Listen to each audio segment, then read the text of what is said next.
o mundo acadêmico faz sobre essa questão dos cultivos afros, como é que tem sido tratado isso nesse ambiente mais formal de estudo sobre a religiosidade no Brasil? Tá bom. Bom dia. Bom dia. Mas primeiro, antes de responder essa pergunta, eu quero dizer a alegria de estar aqui. Ontem conheci a mãe Fabiana de Júnior. Conversou um pouquinho, mas a Vanduza já é minha amiga de muito tempo, né? Eu conheci através do professor Severino. E ela também é minha colega de profissão, porque somos professoras. Bom, somos todos aqui, somos professores. E é muito importante, acho que para a mulher, essa questão do ensino, não é? Nas culturas antigas, quem passa o ensinamento, as tradições, os costumes, é a mãe, né? Então, a mãe é que faz a cabeça do filho, literalmente. Por isso, o judaísmo, a partir do século VI, não aceitava mães que não fossem judias. A reforma de Esdras e Neemias impediam o judeu de ter esposa que não fosse judia, porque então ia passar para a cabeça dos filhos um costume que não era o judaico. Sexto antes de Cristo.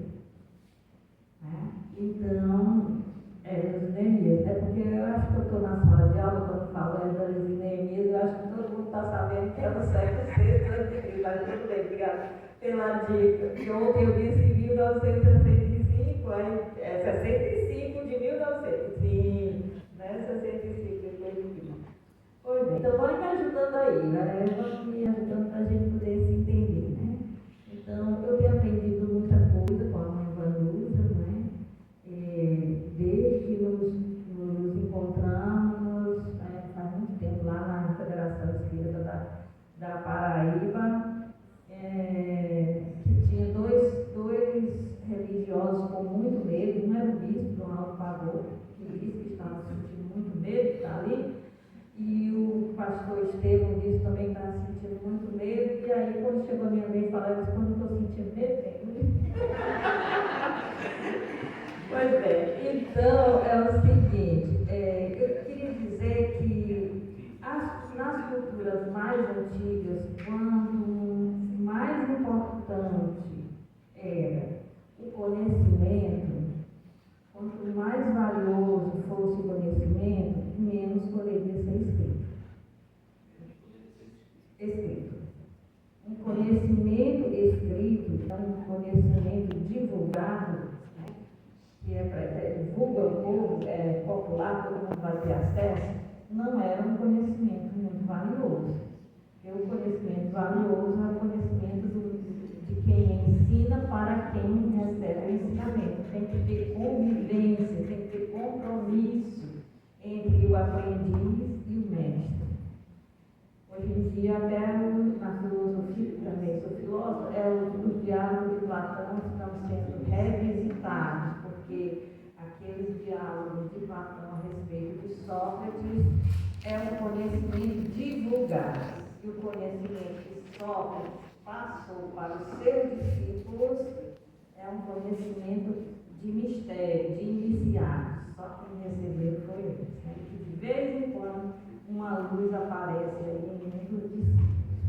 Pois bem, então, também queria dizer da proximidade entre a África e o Oriente Médio, onde está ali o judaísmo, o povo de Israel. Então, o povo de Israel teve uma troca muito grande com o Egito, que é a África, né? Então, existem algumas coisas nas religiões de matriz africana.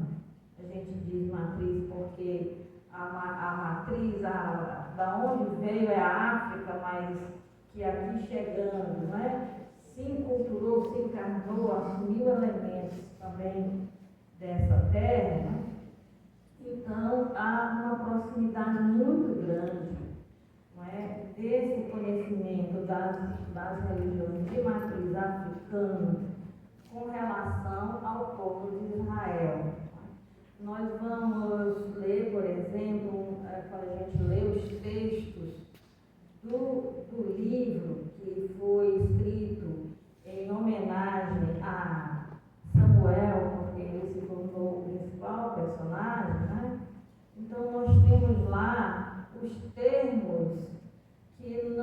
são o termo Navi, que é um termo que foi dado posteriormente para profetas.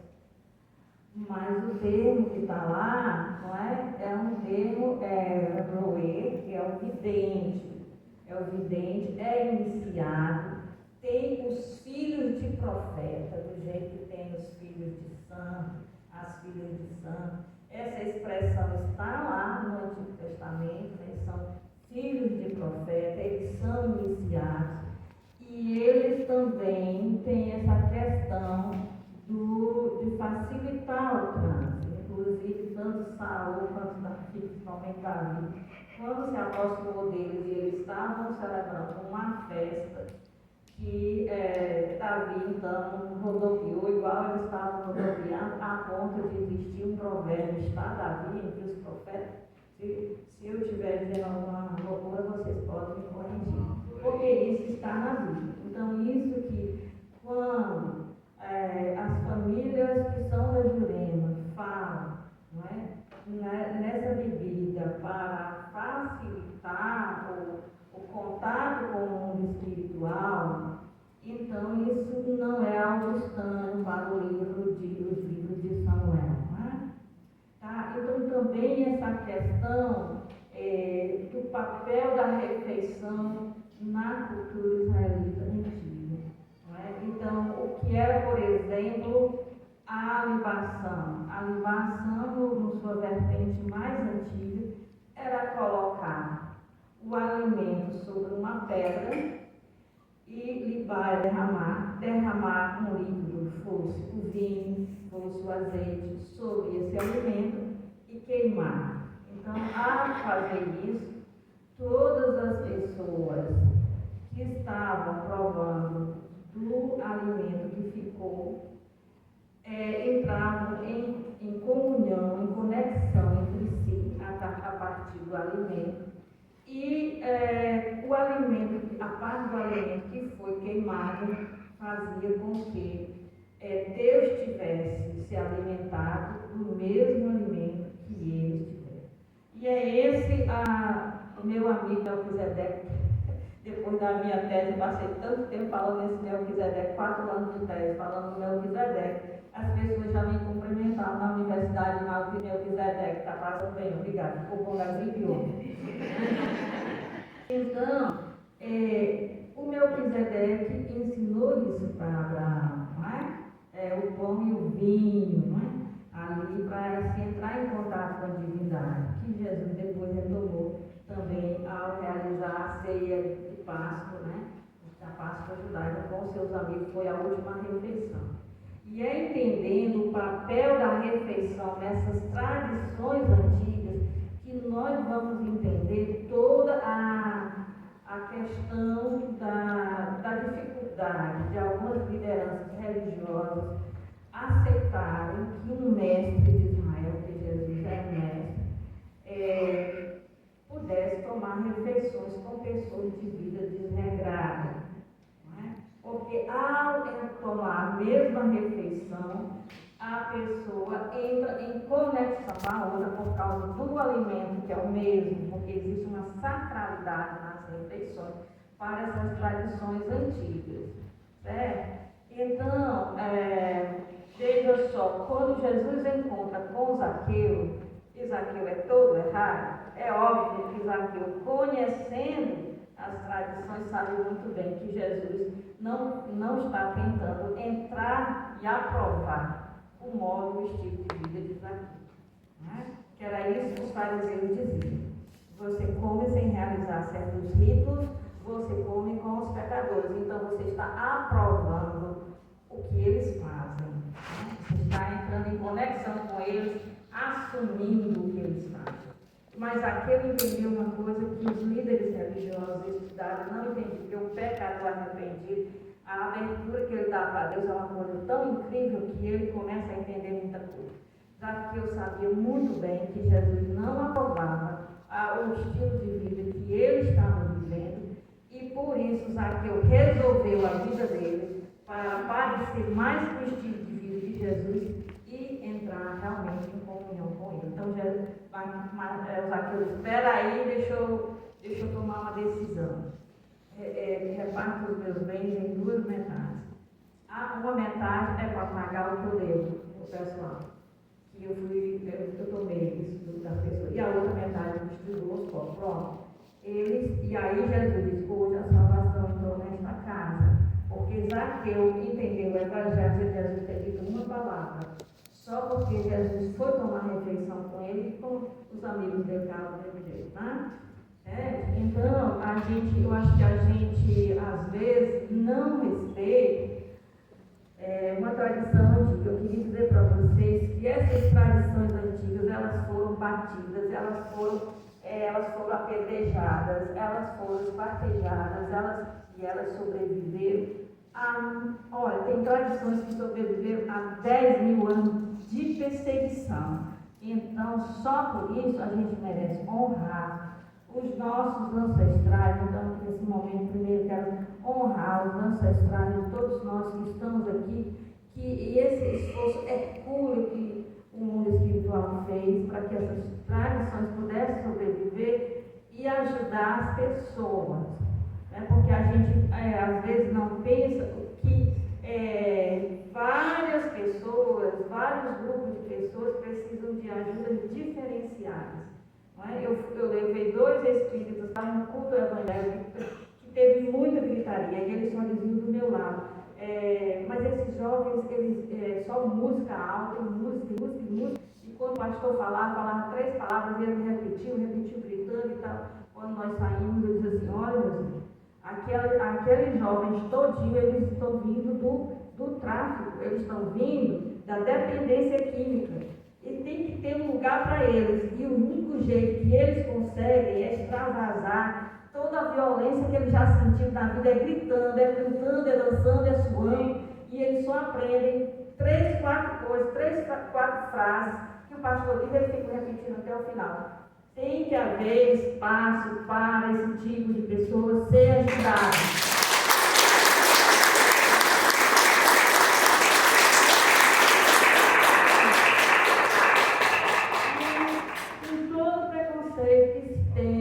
Religião de matriz africana e ameríndia, não é? Achando que essas religiões fazem diferente de tudo que já se fez no mundo, é estranho, por isso não é lícito.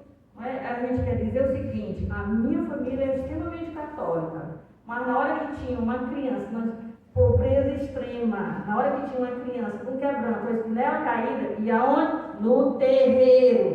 Né? Ia no terreiro que é o lugar mais perto. É lugar de medicina, é lugar de apoio espiritual, é lugar de orientar os nossos irmãos que nós devemos amar, mais do que a todo mundo, que é nossos irmãos obsessores. É lugar, espírito educado, vai para o centro espírita, espírito está muito revoltado, ele vai para o terreiro. Sabe? Aí é lá no terreiro que se resolve isso, depois se mata o terreiro, pelo amor de Deus, não é? É lá que esses nossos irmãos são acolhidos, amados, não é? E então eu queria dizer o seguinte, sobre essa pergunta, eu vou dizer, depende do curso de teologia, depende, os cursos de teologia, eles estão em universidades católicas e universidades evangélicas. Há universidades católicas que são abertas e há universidades católicas que não são abertas. A mesma coisa para a universidade evangélica. Acho que essas religiões, né, de matriz ameríndia e africana, elas têm mais espaço na ciência da religião, porque é ciência mesmo, né? Não tem confissão de fé. A confissão de fé é pessoal, é do aluno, mas tem que ver, está ali para estudar as religiões. Então, se estuda mais e há mais espaço para essas pessoas dessas religiões se expressarem. E também para a gente ler sobre isso. Então, eu gosto demais do curso de Ciência das Religiões, de estudar todas as religiões, objetivamente, sem essas questões de preconceito. E quantas pessoas saem com a mente aberta, não é? Porque entrou no curso de Ciência da Religião cheio de preconceito e depois foi abrindo a cabeça. Mas eu vou dizer uma coisa, depende. No ambiente católico, oficialmente, é para se fazer isso. Né? desde a graduação, é para ter estudos sobre as religiões. Mas nem toda lei é obedecida. Falando na lei que a mãe Vanusa mencionou, semana passada, uma professora de ensino fundamental foi literalmente apedrejada. Os alunos realmente jogaram pedras nela.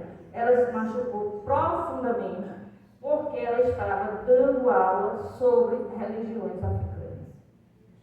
Ensino fundamental, adolescentes apedrejaram sua própria professora. Jogaram pedras literalmente nela. Foi pedra mesmo, ela machucou o rosto. Então a gente tem que ver que existe a lei, mas existe o descumprimento da lei, porque também há toda uma retomada do ensino fundamental por grupos extremamente preconceituosos que estão fazendo tudo para tomar essa parte, sabe, de impedir falar sobre evolução, impedir falar sobre a cultura africana, porque a professora nem de religião estava falando da cultura africana de modo geral. Então eu quero me colocar, eu já disse várias vezes para o meu marido, então da Galileia, conhecido como Jesus de Nazaré. Vocês não sabiam esses títulos dele fiquem sabendo agora, né? Então eu já disse para ele, pode contar comigo para ser mais uma voz, para defender o diálogo, a aprendizagem, o interconhecimento entre todas as religiões, expressões de fé, de crença e de filosofia.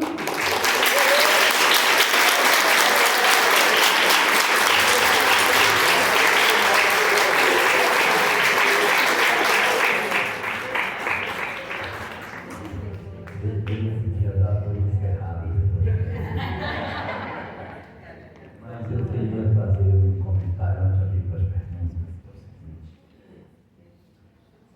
Queria fazer, antes de passar para as perguntas, um grito de gratidão. No seguinte sentido: existe uma pergunta muito recorrente dentro do movimento espírita. A pergunta é: por que motivo o espiritismo progrediu tanto no Brasil e não progrediu na Europa, não progrediu em outros lugares, nem na própria França, onde nasceu? Então, historicamente, nós sabemos que a história do cristianismo ela ficou muito ferida na Europa. Cruzadas, Inquisição, tortura, morte, intolerância, violência. Então, o cristianismo acabou criando, dentro da leitura que os europeus fazem dele, de uma doutrina de intolerância religiosa. Tanto que hoje, quando se fala de cristianismo na Europa, há uma tendência de se enxergar como sendo uma doutrina de cabresto, uma doutrina de austeridade. E no Brasil a coisa acabou acontecendo diferente. Quando houve a colonização brasileira, nós recebemos aqui uma leva de jesuítas que vieram fazer um trabalho, e aí eu quero agradecer à Igreja Católica pelo magnífico trabalho que fez em terras brasileiras. Porque eu desafio vocês percorrerem esse país inteiro, de sul a norte, no sertão mais bravio que você tiver, bater uma porta e perguntar para a pessoa: você conhece, ouviu falar de Jesus? Eu duvido que você encontre uma família em território nacional que diga: não, nunca ouvi falar desse cara. A quem nós devemos esse trabalho que alcançou 100% do território nacional? Quem fez o trabalho de apresentação de Jesus para todos os lados do Brasil? A Igreja Católica. E mais, no Brasil, se você perguntar o que é cristianismo, resuma cristianismo em uma palavra. Sabe como que as pessoas no Brasil vão resumir o que é cristianismo? Amor. O que é? Cristianismo é amor. Então, nós conseguimos trazer para as terras brasileiras uma proposta de um Jesus muito mais amoroso do que o próprio Jesus que a Europa conhece. Que é mais austero, de rigidez, de dogmatismo. Só que houve colonização também Em outros países da América do Sul também, a colônia hispânica produziu trabalho semelhante do lado de cá. E por que o Espiritismo se desenvolve mais no Brasil do que nos outros países? Porque além do entendimento de Jesus, eu precisava de uma proximidade com a mediunidade. Quem poderia tornar a mediunidade um fenômeno absolutamente natural? Que povo poderia se juntar ao conhecimento cristão para dizer de maneira muito natural que a gente conversa com os espíritos, que eles se manifestam, que existe a mediunidade, que depois da morte que a gente continua vivo. E europeu não tem o hábito de comunicar com o espírito. Se você for nos países verdadeiramente ligados à cultura europeia, essa percepção de comunicabilidade é muito menor. Mas a África tem uma relação muito próxima com a mediunidade. Então, quando o elemento afro se insere no tecido social brasileiro, e eu não estou aqui discutindo a questão da escravização, mas a inserção da composição na nossa cultura, nós trouxemos para o ideário brasileiro de maneira muito natural a ideia da comunicabilidade com os espíritos. Os índios também possuem uma proximidade muito grande nessa relação com o chamado sobrenatural. Então, quando você forma esse caldo de cultura aqui, à medida que a doutrina chega no Brasil, ela encontra o cristianismo doce e ela encontra essa relação com o mundo espiritual, que é, de certa maneira, os elementos essenciais para a prosperidade da mensagem espírita. Então, tem mediunidade, que daí fala, isso é normal. E também Jesus é um cara que ama as pessoas. Certo. Então, há um crescimento muito grande. Nós temos, do lado de lá, da cultura hispânica, uma outra composição étnica que não trouxe os mesmos ingredientes. O relevo do nosso país totalmente plano, com uma cordilheira nos separando do lado de lá, isolou a gente do lado de cá e facilitou com que esse conhecimento se espalhasse. Então nós criamos do lado daqui um ambiente fantástico para a prosperidade, um lugar novo, um cristianismo amoroso e uma relação bastante franca com a mediunidade. Então, os cultos afros são, junto com a Igreja Católica, os grandes impulsionadores da razão pela qual o Espiritismo se desenvolveu de maneira tão significativa do lado de cá. Então, quero aproveitar para deixar a minha gratidão, porque vocês, de repente, nem estão sabendo, mas foram fundamentais para que o Espiritismo pudesse se desenvolver hoje aqui no Brasil de maneira tão intensa.